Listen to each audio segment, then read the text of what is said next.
Gotta say it. Turn it on, let's go! The real Confederate lives here. LHMusic on the radio! On the radio. American fellow football, this is LHMusic and the Time Factor crew. This is the LHMusic Time Factor radio show. Let's go to Glenn Hall, who is in our studios in our newsroom for The Blaze up in New York for a quick update on the latest that The Blaze is on. Glenn? So what we're hearing so far is that there have been a number of efforts to find the outstanding suspect and that there might possibly be a second suspect. One of the things we were hearing is that an Amtrak train heading out of Boston en route to the direction of Connecticut, Norwalk, was stopped with the expectation that one of the fleeing suspects might be there. No word whether they found anyone, but it sounds like that was a loose end. Otherwise, back in Watertown, they're still going door to door and checking every residence and asking everyone to stay put while police scour the area. Okay. Glenn, thank you very much. We'll talk to you again here probably at the bottom of the hour and get an update. A lot is happening. Patrick Poole, who is a good friend, known for years and years, and he'll be good. Okay, now. 10 miles away in Watertown. As I'm driving, I could hear explosions, I could hear gunfire, and we got to the point where some of our listeners may have seen me reporting from earlier today, just literally in the middle of the crime scene, got out, got our cameras rolling. This is what we were trained to do, and followed the law enforcement agencies from the FBI to ATF to SWAT door to door.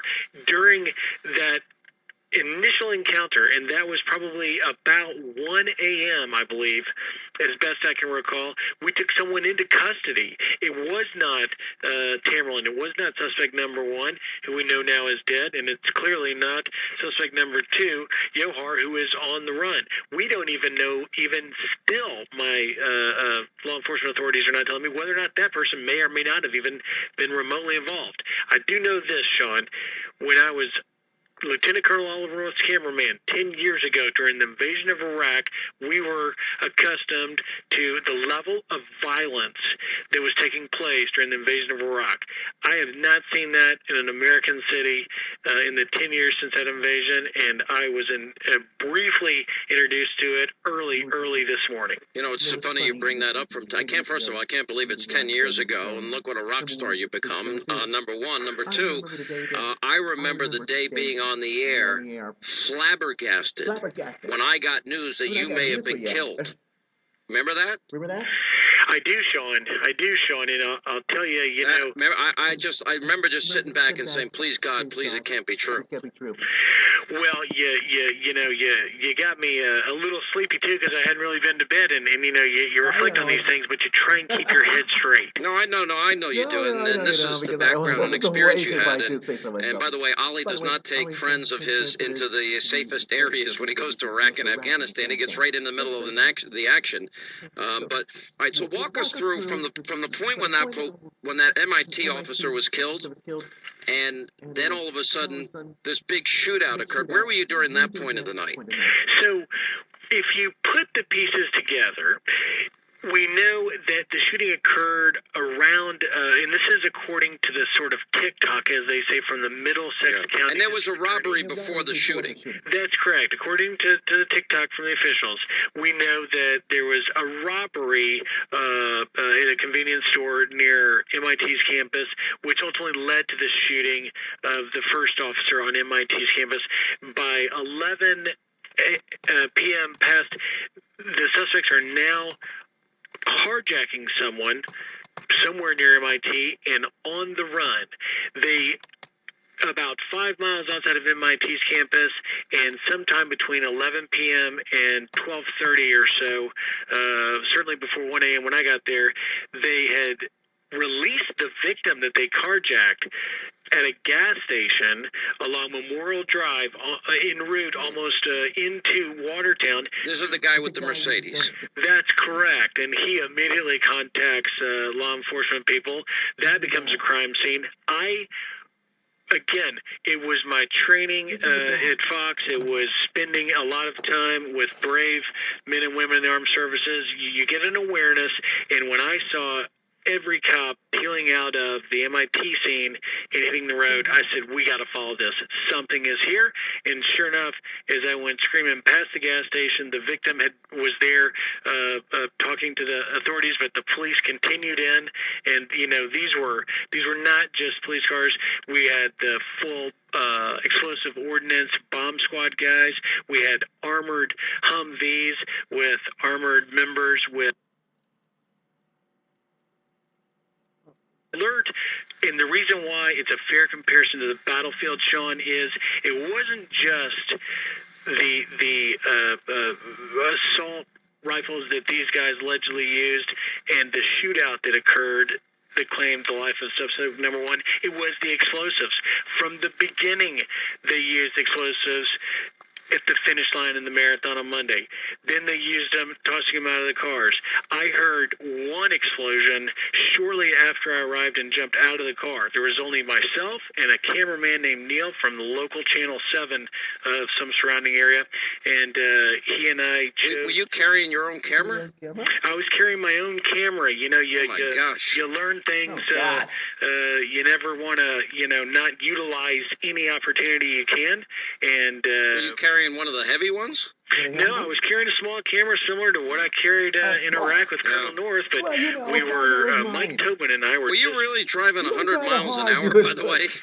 Yeah, Sean, I'm not proud of that, and that's not something that I want to do. I was following the scene and trying to stay as best I could, but the police were very, very committed that there were police behind me. I'll just say this. There were police in front of me, and there were police behind me, and I committed at one point to realize if I try to pull over and we are moving at such you're going to cause a problem. I'm going to cause a problem. I then become a liability and a danger to these officers, and that was the right decision. I mean, listen, I know you, and you're very safety conscious, but I mean, all right, so then you got there, and then you heard that loud explosion. Did you hear the exchange of gunfire? I did. I could hear from my car the exchange of, rapid exchange, not just one shot, wondering whether I'd heard that or not. I mean, a rapid succession of 4, 5, 6, 7 gunshots, and really, at that point, it was a sort of a convergence into the entrance when you're coming into Watertown from the live shots you've been seeing from us all day long as they pushed the perimeter back. I was a little farther in. My rental car is in the center of that crime scene in Watertown now. I found a place I could pull over because I didn't know what I was getting into, and I knew that caution was the primary thing, and I did not want to either put myself in unnecessary jeopardy, and I certainly did not want to get in the way of them carrying out their duty and getting this guy and be a liability. So I found a place to pull over, but then all the law enforcement officers around me began to get out of their car and start working door to door to door. And I believe that I captured on my camera, although I would have to clear with the authorities, the second officer that was shot was right in that area along Mount Auburn Street in Watertown where I was, and I believe it's Dexter or Laurel Street, which is where I was around 1 a.m., an ambulance taking another officer away. And there was quite a raw emotion, quite a lot of anxiety amongst the law enforcement officers as they carried out with utmost professionalism. It was like being with the Marines and Army Rangers and Special Forces again. They were absolutely committed, but they were also on edge, and that's why you see in some of the footage that I've aired earlier today that I shot, we're bleeping a lot of people, and one guy literally was shouting in my face, "He has explosives. You have got to get out of here." Yeah. By the way, for those that don't know, Griff Jenkins is with the Fox News Channel, and for many years traveled in the theater of war with Colonel Oliver North, Iraq, Afghanistan, and everywhere. And so I'm not surprised that you probably haven't slept in a day, have you? I haven't slept, and I'm glad to have the opportunity, actually, Sean, to call in because you have such a great audience and a large audience, and what people need to understand, and this is very important. This is the most important thing, and that is this is very fluid. Let's just connect a few dots. If, according to the press conference several hours ago, that they were 60 to 70% done clearing Watertown's area that they want to clear, that means we're now at this hour maybe 10-20% left. When I left Watertown to come back to the location where I am now, which is just a block from the marathon finish line, when I left there about an hour ago, there were still the door-to-door armored teams working that. This guy, connected dots, you're talking about a guy that is just as tired as I am. He is more than willing to engage in extreme violence, and to some extent you could be dealing with a corner rat. We could go from the quiet reports that we've been getting all afternoon. The law enforcement officers are not lulled into complacency. They're working as hard right now as they were at 1 a.m., at midnight, when I was there first on the scene. And you just got to be careful. The people, the residents have got to listen. That's why every time we hear from the authorities, they say, stay secured inside.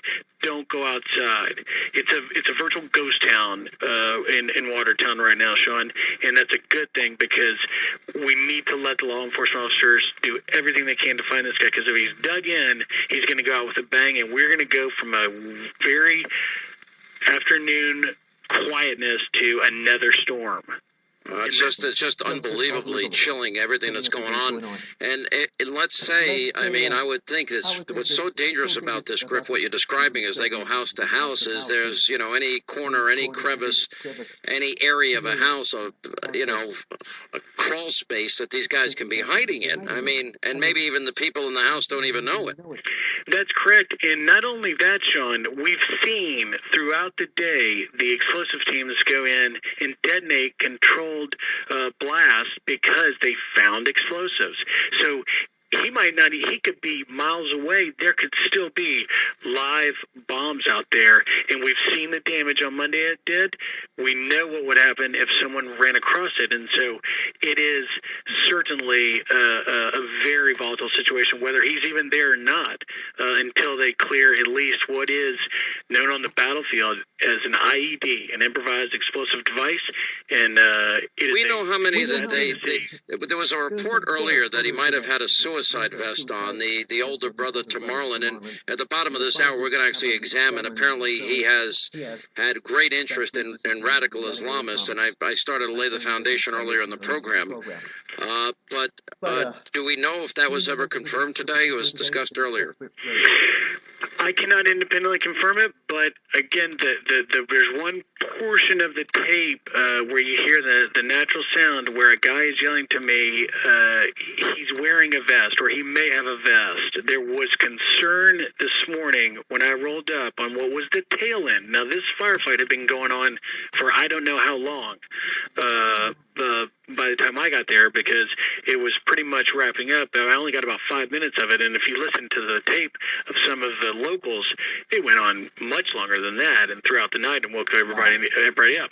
But at one point, someone did mention to me, you got to get away from the guy that they were arresting. The footage I have of the guy laying down on the ground and them approaching him and ultimately taking this guy into custody. And this is not suspect number one or suspect number two. We don't know who this guy is, or even if he's anybody, or if he has any ties. But at the moment that they were taking him, they were concerned he could be wearing explosives. Just unbelievably scary. And then, of course, they talked this morning in the presser about maybe they had items, certainly, that they wanted to defuse. They weren't sure 100% if they were bombs, but there was a belief that they might have thrown them out the window of that car. That is correct. I did not witness that, but that was widely discussed, particularly amongst the law enforcement folks, as we sort of settled in the perimeter to do our reports. Well, listen, Griff, you've been very generous with your time. We're proud of you on this program, because we knew you when you were starting out, and none of this surprises us. And I know Ollie's very proud of you, too. And we appreciate you staying up all this time to be with us and giving us an insider's view of all that went down last night. We really appreciate it. Sean, thank you very much for the opportunity and the kind words, but I'm only trying to take the God-given talents I got and trying to put them as best to use that you and Ollie and others have helped me